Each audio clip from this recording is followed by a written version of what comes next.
Mahal na mahal ka namin lahat.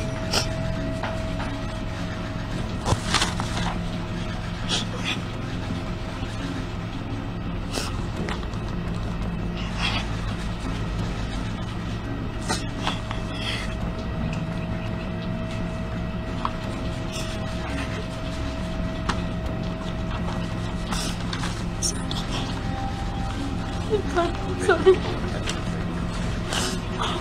Liham ng isang ina.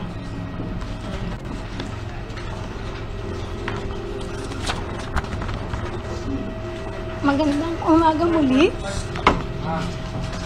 Ako po si Mrs. Angelica Yulo, ang nanay ni Carlos Yulo.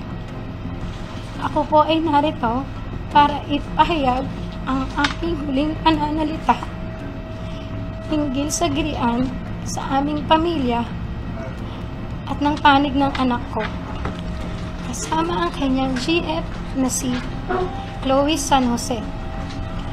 Umabot na kasi ito sa nakakaalarmang sitwasyon.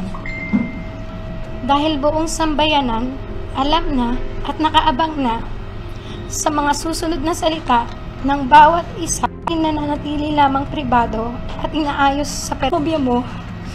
Humihingi ako ng patawad dahil nanay lang ako na nag-aalala.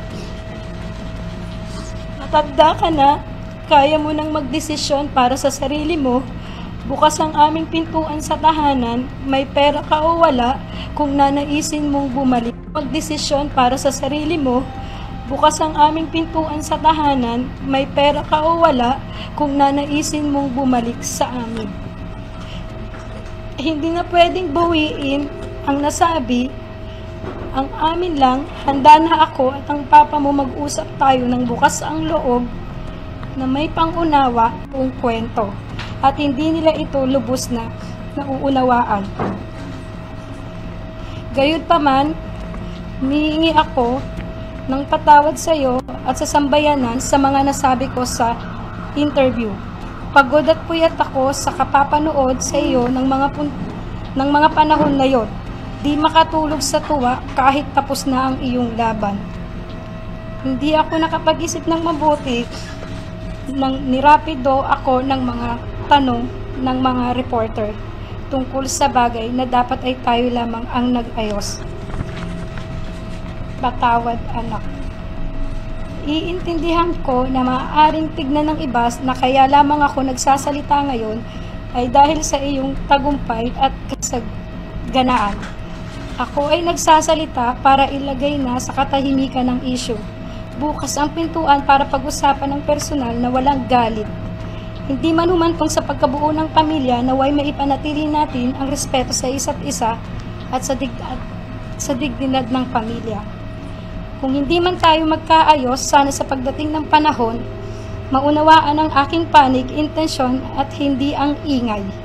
Ang pamilya, iisa lang yan at laging andyan lang para sa isa't isa sa kabila ng anumang pagsubok o alitan.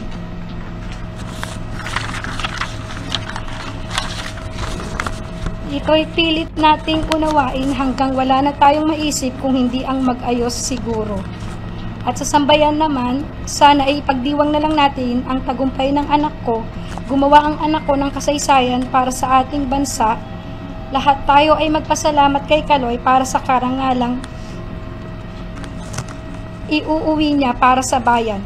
Sana pagkatapos ng panayam na ito, titigil na ang lahat at matatahimik na ang bawat partido. Ang mga sugat ay kusa namang maghihilom sa paglipas ng panahon. Pero pipiliin naming humilom kami sa pribado at mapayapang pamamaraan. Kaloy, congratulations, iyong tagumpay. Mahal na mahal ka namin lahat.